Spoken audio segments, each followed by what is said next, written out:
Thank you so much for joining us at noon. I'm Ozzy Mora. We start with breaking news. Police are investigating a homicide near Desert Inn in Rainbow. They responded to a call of a shooting around 9 this morning. We are standing by for an update from officials, but stay with us on air and online as this investigation continues. And actually, they just began with the news conference right now. Let's go ahead and listen in.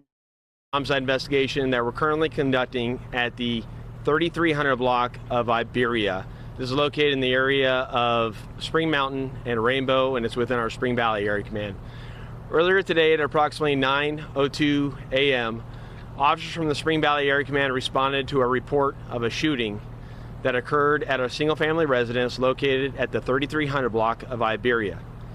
As the initial details of the call told officers that the PR who were called in was reporting that two people tried to break into his house through the rear door and that his son had shot them.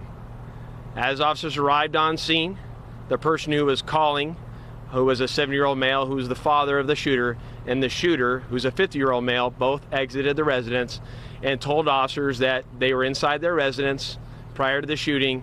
Two males who were wearing masks and gloves and dark clothing tried to break into their residence through their back door, at which point in time the son retrieved his firearm and shot them as they tried to enter his residence. They told us that one of the males appeared that he was deceased in the backyard and that the other male had jumped over a wall. The house is a corner house, so jumped over the wall to the north and possibly left in a gray sedan eastbound through this neighborhood.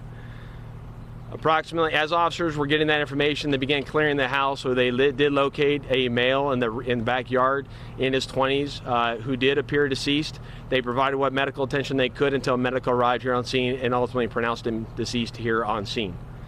Approximately as that is going on, 10 minutes after the initial call, we began receiving an additional call of a reckless vehicle in the area of Tropicana and Jones that had driven through a parking lot at a reckless speed and then had left eastbound on Tropicana. Shortly after that call came in, the same vehicle, which was a gray sedan, was involved in an accident where two other vehicles were struck in the area of Tropicana and Decatur. The driver and sole occupant of that vehicle exited the vehicle. He was also wearing dark clothing, and as officers arrived, he was located to have a gunshot wound to his lower leg that was non-life-threatening. But based on the details, we automatically believed it was connected to this incident, and we do at this time, based on the information that I have. That male was transported to the hospital where there's non-life-threatening injuries, and he's currently in custody related to this event. Based on those details I just provided you, my homicide team, we have responded. We've taken over this investigation. We'll be out for the next few hours as we canvass the area, looking for additional surveillance video, looking for additional witnesses in the area, and continuing to interview the father and son. Both of them are extremely cooperative related to this incident. Where our investigation will continue through the day, though, as we continue to process this scene. There's no additional details that I haven't already provided you related to this incident. Right now, it's just going to come down to interviewing and getting the rest of the surveillance video done, and then serving the search warrant on the house and on the other car that we located in the area of Tropicana and Decatur.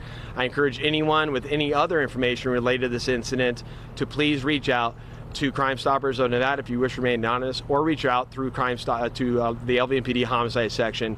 On that note, also, we are reviewing any other home burglaries, home break-ins, or anything like that that occurred in this area to see if there is a possible connection. We do know of one other event that happened earlier today that we are investigating also that might be connected to the same car and same people, but we have not been able to confirm that yet. But I just make sure it's important the public knows we do go back and we are going to go look and review those events to see if these suspects are connected to any other events. With that, I'll take any additional questions you may have. Go ahead, Denise. There would be no charges against the homeowners? At this point in time, this shooting appears to be done in self-defense. Two people are in their home as two people wearing masks, dark clothing, attempt to break into their house through a rear door. It appears it's going down the route, in my opinion, where we're looking at a self-defense shooting, and I don't anticipate there being any charges based on the details I have right now. Were the suspects armed? Do you know? I don't have that information right now. So. But it's important to know, even on a case like this, we still do a full investigation. We still do a full review with the Clark County District Attorney's Office. We don't just arbitrarily make that decision on our own.